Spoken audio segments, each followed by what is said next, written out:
Hello and welcome to Writing Thoughts. In this episode, I want to talk about unreliable narrators, madness, and Lovecraftian horror. Now that's quite a collection of subjects, but if you have read some of Lovecraft's works, then all of them actually work well together.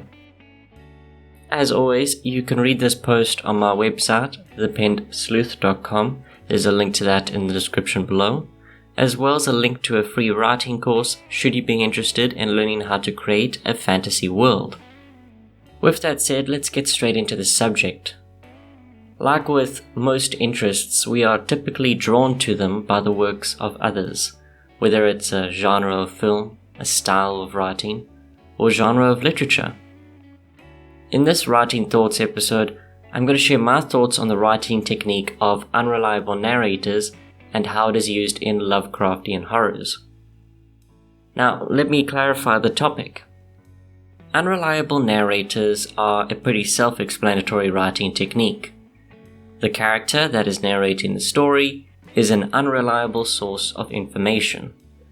They are either lying about certain points for their own advantage, they were intoxicated at a certain point, they struggle with a mental problem, or they were tricked into believing a version of reality that someone wanted them to believe. It's a brilliant storytelling method that leaves the reader second-guessing facts if it is established that their perspective is flawed. If that isn't established, then it does a great job of leading the reader down a different passage of thought, making it easy to surprise them with a plot twist, a shocking fact that contradicts something they learned before.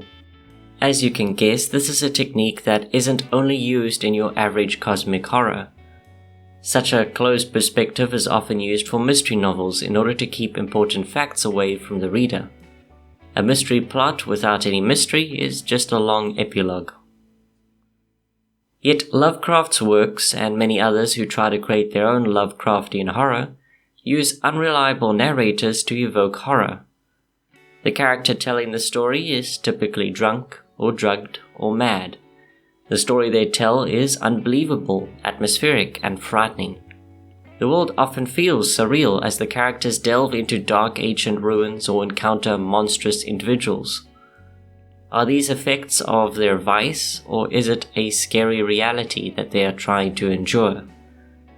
Sometimes you never know. But here are my thoughts.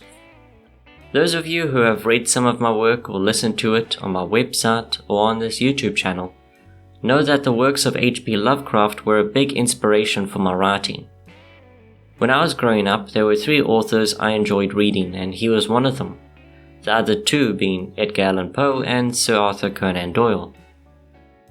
I still have heavy tomes of their work on my bookshelf to this day, although I haven't browsed through their stories for quite some time. That being said, I wanted to specifically talk about unreliable narrators in Lovecraft's works and what I found so brilliant and captivating about them, and perhaps unravel why I found them so much more captivating than modern-day examples of cosmic horror. First of all, as writers, we often explore the emotions and psyche of different characters in our stories. We convey their anger, their grief, their joy, and so on. We write a variety of emotions in order to make a reaction feel realistic, as there are ups and downs on every journey. As for their mentality, we convey their focus, their confusion, and their anxiety at the right moments. The one mentality that fascinates me in stories is madness. When I say madness, I am referring to the madness that comes when one loses a sense of reality. There are many types of madness in literature, from characters being driven mad by their love for someone, or driven mad by their rage and frustration, or driven mad because they found their lives so mundane, and that madness makes it interesting. The madness that Lovecraft conveys is the one where the character's mind is broken by the horror they witness. Yet, as with unreliable narrators, you're not sure if their vice is what has driven them mad, or if it is what keeps them sane when encountering such madness. There are so many layers that unreliable narrators add to the story, and this is the one that I found the most interesting because it is up to the author to convey this madness in a way that isn't annoying. A lot of authors paint madness as a torrent of scary questions, and then they say it frightens the character and has them act ridiculously. I'm not saying that this is a bad way to convey madness, but it isn't the most enjoyable way of doing it. I've also written enough stories to know that it is not easy to write either. An unreliable narrator is tough to manage, but in Lovecraftian horror, it can be impossible if not thoroughly thought through. How does one write something so unclear with such clarity? One of the methods I consider to be important to these kinds of stories is the language they use. The Old English way of telling a story, the almost Shakespearean drama levels that are employed, do a fantastic job of making such a narrative interesting. The reason I believe this works is because of Wuthering Heights by Emily Bronte. The madness that Heathcliff embodies, although very different from the madness displayed in some of Lovecraft's works, is made more compelling by the way the story is written. The similarities that I found between these two authors are simply the age difference between their writing and modern-day writing. Plain, straightforward writing does not suit reality-breaking madness at all. There needs to be a certain flair to the writing. Another example of madness I enjoyed reading was The Madness of Don Quixote by Miguel de Cervantes. Again, it was a different language, altered by the translation from Spanish to English, but the translation style certainly shows age compared to modern-day writing. Now, for clarity's sake, I'm not saying that these three authors had a very similar style. I'm just saying that they are different from today's styles.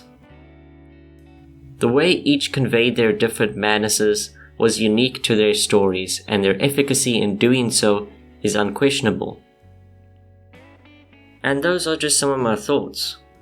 If you want to read some examples of H.P. Lovecraft's unreliable narration-filled stories, then I recommend The Whisperer in the Darkness, The Call of Cthulhu, The Shadow of Innsmouth, and The Dreams in the Witch House. Although it might be better to get a full collection of Lovecraft's works, as most are short stories and novellas. I did find a complete collection ebook on Amazon that's for less than $1. There's a link to that in the description below. If you are interested in the cosmic horror genre, it will also be the best less than $1 you've ever spent. Now to conclude, I believe that if you want to write a great Lovecraftian horror layered with the complexity of an unreliable narrator, then the most effective way to convey the madness of the character is to use an older writing style, at least when describing the surreal moments. I think that dramatic flair is necessary to convey the thoughts and emotions of the characters effectively and engagingly. Of course, that is just my opinion. I would also like to hear your thoughts on the subject.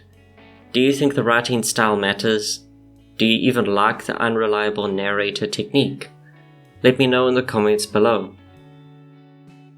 If you enjoyed this video, be sure to leave a like and subscribe if you haven't already. And if you are interested in taking your writing education further, there's a link to my writer's workshop in the description below. But if you want to check out my teaching methods first, there's a link to a free course on fantasy world building in the description below as well. Thank you for listening, and as always, good day, good night, and happy writing.